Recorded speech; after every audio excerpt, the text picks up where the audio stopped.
சரண் Krishna YouTube சேனலுக்கு உங்களை அன்புடன் வரவேற்கின்றேன். குலதெய்வ கோவிலுக்கு செல்லும்போது மறந்தும் இந்த ஒரு தவறை செய்யாதீர்கள். அது என்ன தவறு, ஏன் செய்யக்கூடாது அப்படிங்கிறத பற்றி தான் இந்த வீடியோவில் தெளிவாக நம்ம பார்க்க போகிறோம். நம்ம சேனலில் உள்ள வீடியோவை ஃபஸ்ட் டைம் நீங்கள் பார்க்குறீங்க அப்படின்னா மறக்காமல் நம்ம சேனலை சப்ஸ்கிரைப் பண்ணி வச்சுக்கோங்க.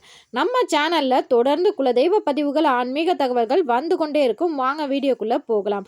பலருக்குமே இப்போ தான் குலதெய்வ கோவில் வருடாந்திர பூஜையை ஆரம்பிக்கும். இப்போ தை, மாசி, பங்குனி, சித்திரை இந்த 4 மாதங்களில் பல கோவில்களில் வருடாந்திர பூஜை நடக்கும்.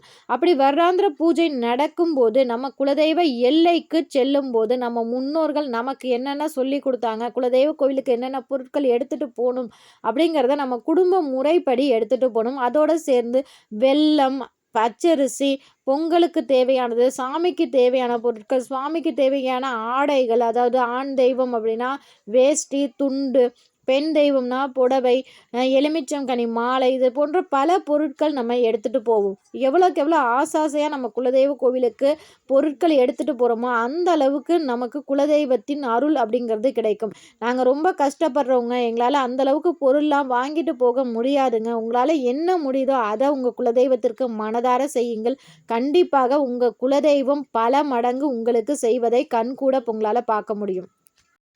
குலதெய்வ கோவிலுக்கு போகிறோம் அப்படின்னாலே பல பசங்க சொல்கிறது, குலதெய்வ எல்லையில் அந்த அளவுக்கு வசதி இல்லை, அதனால நாங்கள் வரலை அப்படின்னு சொல்கிறாங்க. ஒரு சிலருக்கு படிப்பு காரணங்களால் வர முடியல அப்படின்றாங்க. படிப்பு காரணத்தினால வர முடியல அப்படின்னா அவங்களுக்கு எப்போ லீவ் கிடைக்குதோ அப்போ நீங்கள் குலதெய்வ எல்லை அழைச்சிட்டு போங்க. அது மட்டும் இல்லை, இப்போ உங்கள் குழந்தைங்க உதாரணத்துக்கு சொல்கிறேன், ஒரு 10ஆம் வகுப்பு படிக்கிறாங்க, லீவ் கொடுக்க மாட்றாங்க ஸ்கூலுக்கு, குழந்தைங்களுக்கு வீட்டில் யாராவது இருக்கணும் அப்படிங்கிற பட்சத்தில் யாராவது ஒருவர், இருவர் வீட்டில் அந்த குழந்தைங்களுக்கு பாதுகாப்பாக இருந்து அந்த குழந்தைங்கள பள்ளிக்கு அனுப்புங்க.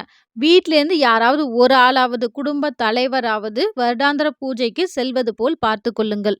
ஆனா படிப்பு காரணம் அல்லாது, வசதிகள் சரியில்ல, அங்க என்னால இருக்க முடியாது அப்படிலாம் சொன்னாங்க அப்படின்னா, நீங்க தான் சொல்லணும் உங்க குழந்தைங்களுக்கு, இது நம்ம குலதெய்வம், நம்ம தான் போணும். எங்க காலத்துக்கு இந்த அளவுக்கு வசதி இருக்கு. உங்க காலத்துல இத விட அதிகமா செய்யுங்க. இது நம்ம குடும்பமா நமக்கு அடுத்து வர தலைமுறையும் வணங்குற தெய்வம் தான் நம்ம குலதெய்வம் அப்படின்னு சொல்லி, அடுத்து வர தலைமுறையையும் நம்ம குலதெய்வ வழிபாட்டில் முழு மனதோட ஈடுபட வைக்கணும்.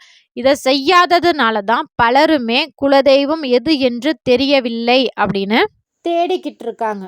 அதனால நம்ம பசங்களுக்கு நம்ம குலதெய்வம் எது, குலதெய்வத்தின் உருவான கதை, குலதெய்வ வழிபாடு, இது அனைத்துமே நம்ம சொல்லி கொடுக்கறது நம்மளோட கடமை. இப்போ நம்ம குலதெய்வ கோவிலுக்கு போகிறோம் அப்படின்னா கட்டாயம் இந்த ஒரு தவறை மட்டும் நம்ம செய்யவே கூடாது. அது என்ன தவறு அப்படின்னு பார்த்தீங்கன்னா, இப்போ பலருமே குலதெய்வ கோவிலுக்கு போகிறவங்க என்ன செய்வாங்க, பக்கத்தில் அந்த கோவிலுக்கு பக்கத்துலேயே ரூம் போட்டுருவோம். அங்கே ஹோட்டல் இருக்குது, ஹோட்டல் ரூம் போட்டு நம்ம எப்போ சாமி கும்பிடணுமோ பொங்கல்லாம் வச்சு முடிச்சதுக்கப்புறம் அது கரெக்டாக அந்த பூஜை நேரத்துக்கு மட்டும் போனால் போதும் அப்படின்னு ஒரு சிலர் இருக்காங்க. ஒரு சிலர் என்ன பண்ணுறாங்க, குலதெய்வ எல்லையிலேயே தனியாக தங்குமிடம் அமைத்து எப்போதுமே காலைல வந்ததுலேருந்து தூங்கிக்கிட்டே இருக்கிறது. எப்போ பூஜைன்னு சொல்லுங்க, நான் அப்போ வரேன் அப்படின்னு சொல்லி தூங்கி கொண்டே இருப்பது அந்த அளவுக்கு சரியானது அல்ல. நம்ம போகிறதே ஒரு வருஷத்துக்கு 2, 3 தடவை தான் நம்ம போகிறோம். நம்ம போய் என்ன செய்யணும், அந்த குலதெய்வ கோவில்ல, அந்த கோவில்ல வணங்கினதுக்கு பிறகு அந்த குலதெய்வ எல்லையில நம்ம நிறைய சுற்றி பார்த்துக்கிட்டே இருக்கணும். என்னங்க, தூங்குனாலும் தூங்கலாம். இத போய் குலதெய்வ கோயில்ல போய் சுத்தி பார்க்கறத போய்லாம் ஒரு விஷயமா சொல்றீங்க அப்படின்னு கேட்டீங்கன்னா, குலதெய்வ எல்லை அப்படிங்கிறது நம்ம முன்னோர்கள் வாழ்ந்த இடம். அந்த இடத்துல நம்ம முன்னோர்களோட ஆன்மாவும் அந்த இடத்துக்கு வரும். நம்ம வந்திருக்கோமா அப்படின்னு பார்க்கறதுக்காகவே நம்ம முன்னோர்கள் நம்ம அந்த இடத்துக்கு வருவாங்க. நம்ம குலதெய்வ கோவில எந்த அளவுக்கு நம்ம சுத்தி சுத்தி பார்க்குறோமோ, எல்லா இடத்துக்கும் போறோமோ, அப்ப முன்னோர்களோட ஆசீர்வாதமும், குலதெய்வத்தின் மகிழ்ச்சியும் நம்மளால அந்த எல்லையில உணர முடியும். உங்க குலதெய்வ கோவில்ல எப்ப வருடாந்திர பூஜை நடக்கப் போகின்றது அப்படிங்கிறத மறக்காம எங்களோட கமெண்ட் செக்ஷன்ல ஷேர் பண்ணிக்கோங்க. இரவு முழுவதும் நான் தூங்கக்கூடாது, சுத்தி சுத்தி பார்க்கணும்னு நான் சொல்லவே இல்ல.